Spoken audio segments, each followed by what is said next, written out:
Hello everyone, my name is Syed Jamaluddin and we are going to talk about risk assessment of a major electronic supplier company in the world, that's Foxconn, using Robert McCracken's four-step process. And let's get through this. The first step is to identify the risk.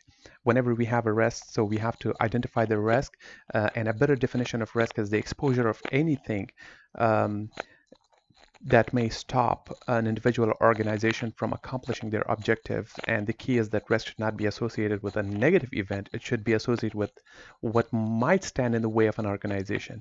Now, we see that we have two types of risks, and we are going to talk about or associated with how it affects Foxconn. So we have an inherent risk. So a common cliche is that if there is no risk, no reward, and that holds true. But the general saying should be or associated with supply chain: no risk, no movement. So inherent risk is the risk that exists in any action before any precautions are taken, and residual risk is the remaining risk associated with a course of action after precautions are taken. Here we have vendor risks associated with Foxconn. For example, some vendors usually have a different forecast, but then the purchase order is very different, and that puts a lot of pressure on the suppliers. Or since it's electronics, there are always changes and updates, and demands differ based on market. So if the vendor usually doesn't communicate their needs at the beginning, then it creates a big problem. And the next one is political risk. That's a big issue nowadays, the tariffs. According to JP Morgan, these tariffs, 25% tariffs, will increase the price of iPhones and iPads by some 14%. That's going to be over $100 per iPad or a top iPhone.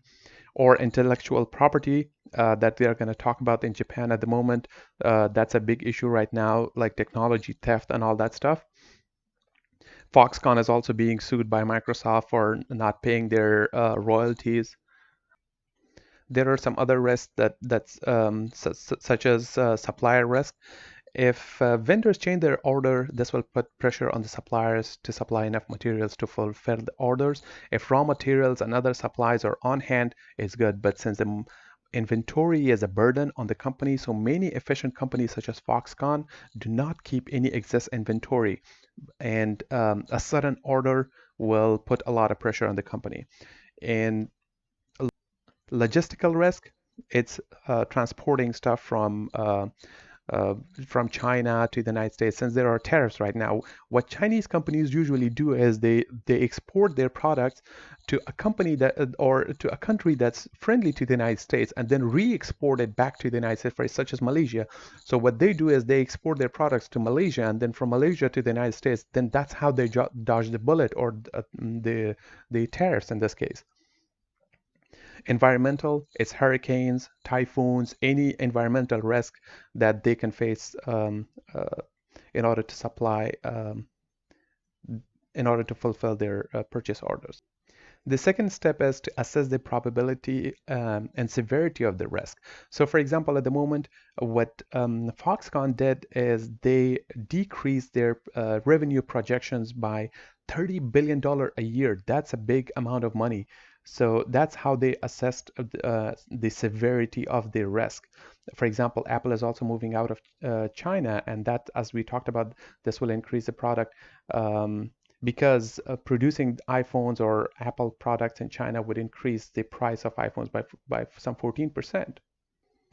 The third step is treat the risk. Once we identified it, and now we are treating it. So build treatment into contracts, such as incentives or sanctions or provisions that will lessen or demands, or specifies their demands, and whatever needs to be done, and then monitor the process.